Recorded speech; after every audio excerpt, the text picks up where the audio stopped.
Masih ada yang harus. Jangan yang susah-susah, jangan yang nyudut-nyudutin. Ya, ya baik. Mungkin bagi untuk sesi pertama untuk 3 penanya dulu, mohon sebutkan nama dan medianya dari mana, Pak? Oh ya, baik. Saya Fadil dari Kumparan.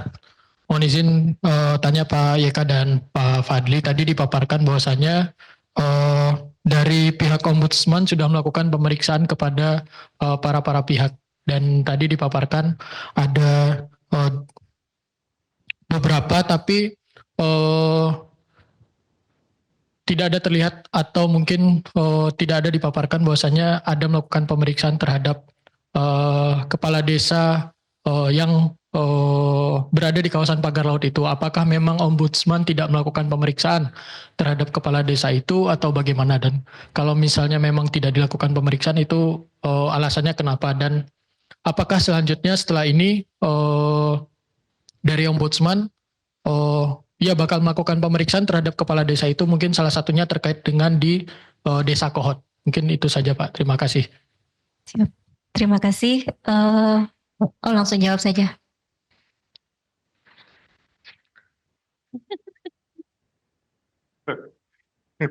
Oke, baik kawan-kawan. Karena saya sebagai Provinsi Banten, jadi apapun yang dilakukan oleh Kantor Perwakilan Ombudsman Provinsi Banten selalu berkonsultasi. Dan memang kami tidak sampai masuk ke arah sana. Jadi kami tidak melakukan pemeriksaan terhadap Kepala Desa Kohot. Mengapa demikian? Karena framing yang kami hasilkan dari berbagai permintaan keterangan itu masuknya ke arah pidana. Itu masuknya ke arah pidana, dan untuk masuk ke arah sana Ombudsman tidak berwenang. Walaupun kan itu ada prosedur ya, tapi ujung-ujungnya nanti akan melanggar pidana. Oleh karena itu nanti ini di dalam poin 6 ya, ada 6 hal kan yang terindikasi pidana. Salah satunya itu adalah terkait dengan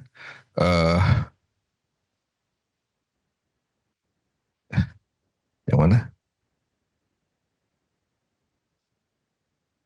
Terkait dengan upaya penguasaan ruang laut. Ya, jadi ada poin yang kelima terkait upaya penguasaan ruang laut, dan ini kami melihat itu adanya potensinya pidana. Nah, karena ini potensinya pidana, kalau nanti Ombudsman dipaksakan mengusut itu, wah itu sudah melanggar kewenangan gitu ya. Jadi Ombudsman tidak masuk ke area situ. Itu ya. Terima kasih. Monggo yang lainnya. Ada lagi tambahan nggak? Nah, kalau ada tambahan monggo silakan. Terima kasih Pak Eka. Iya, satu memang itu. Yang kedua, sekali lagi fokus kita kan masih awalnya adalah pagar laut. Sedangkan itu sebenarnya lebih lari kepada penguasa ruang. Ya, dengan adanya beberapa surat dari kepala desa itu kan. Nah, itu nanti kaitannya bukan dengan pagarnya, tapi lebih kepada penguasa ruangnya. Demikian. Terima kasih. Ya, Assalamualaikum Pak Yeka. Jihan Pak dari Tempo. Pak, tadi menegaskan saja soal, tadi kan ada maladministrasi gitu Pak ya, dari pihak KKP Banten lah, itu yang dimaksud murni kelalaian pengawasan atau bagaimana? Terus yang kedua, dari Ombudsman sendiri, apakah mengetahui siapa sih yang masang pagar seluas 30 km itu? Yang ketiga, dari 1.500 upaya pengajuan tadi, itu masih di tahap bertanya ke KKP Banten, apakah itu dulunya wilayah Girik, atau bagaimana? Terus siapa yang berupaya mengajukan tadi yang sekitar 1.500? Oh, serius ini Pak. Terima kasih. 3 tadi. Saya kalau banyak begini saya suka lupa. Yang nomor 1 dulu apa? Oh ya, oke. Oke. Terkait DKP. Pertama adalah sesuai dengan undang-undang pemerintahan daerah ya. Wilayah 12 mil itu adalah wewenang pemerintah daerah. Yang kedua sesuai dengan peraturan tentang SOTK itu penanggung jawabnya adalah Dinas Kelautan dan Perikanan. Nah, kita melihat bahwa memang fungsi pengawasan adalah bagian dari fungsi dari Dinas Kelautan dan Perikanan. Kita menyadari ya di saat DKP menerima informasi ini sudah melakukan upaya dan kami mengapresiasi itu juga gitu ya. Namun kan sampai dengan selesainya, bahkan sampai sekarang kan belum selesai ya. Itu permasalahan pagar ini dari awal aduan sampai hari ini yang jelas jumlahnya bertambah, waktunya cukup panjang. Dari sudut itu makanya kita melihat bahwa masih perlu ya adanya maladministrasi di sana karena memang butuh waktu dan itu memang tanggung jawab mereka. Yang kedua adalah informasi ini dengan didapatkan dari masyarakat ya. Jadi sedangkan pengawasan itu memang adalah tanggung jawab dari DKP, salah satu di antaranya. Nah, ada fungsi KKP di sana, ya tentu saja. Mungkin ada juga tugas dari instansi lain yang juga bertanggung jawab melakukan pengawasan. Tapi terkait dengan aduan nelayan yang terdampak langsung oleh pagar laut ini, kami meyakini ada kelalaian dari DKP, minimal menindaklanjutinya membutuhkan waktu yang sangat lama sehingga berkepanjangan lah, bahkan bertambah panjang lah pagar laut itu yang awalnya cuma 7-10 km menjadi 30 km dan membutuhkan waktu 4,5 bulan ya, sampai kemarin di tanggal 22 Januari dilakukan pencabutan. Itu yang pertama. Yang kedua apa tadi?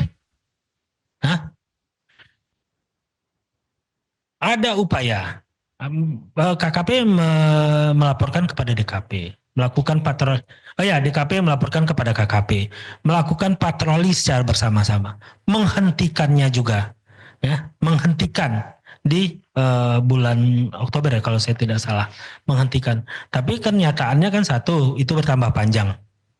Yang kedua, penyelesaiannya karena bertambah panjang, akhirnya kan menjadi bertambah berat. Ya, di sisi situ kita melihat bahwa ada maladministrasinya di sana. 7-10 kilo aja.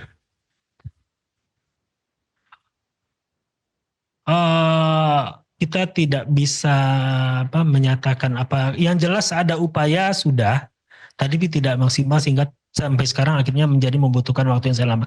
Kita pahami Mbak Yati, itu tidak sama dengan di darat ya, yang bisa di stop lalu ditaruh satu orang pengawas di sana gitu ya, 24 jam atau. Ini kan di laut ya, bisa dipasang di mana saja, sehingga memang pengawasan di laut ini membutuhkan peran peserta dari semua pihak. Tapi penanggung jawabnya sesuai dengan undang-undang ya, terkait dengan ini tentu saja adalah DKP. Ya, nomor 2 terkait. Nah. Oh ya, sekali lagi fokus kami adalah terkait dengan pelayanan publiknya. Ya, Ombudsman fokusnya adalah pelayanan publiknya. Sehingga dari sisi ini sebenarnya fokus kita adalah satu, bagaimana pagar itu cepat dicabut sehingga masyarakat dapat melaksanakan tugas dan fungsi. Jelajahi cara baru mendapatkan informasi. Download Metro TV Extend sekarang.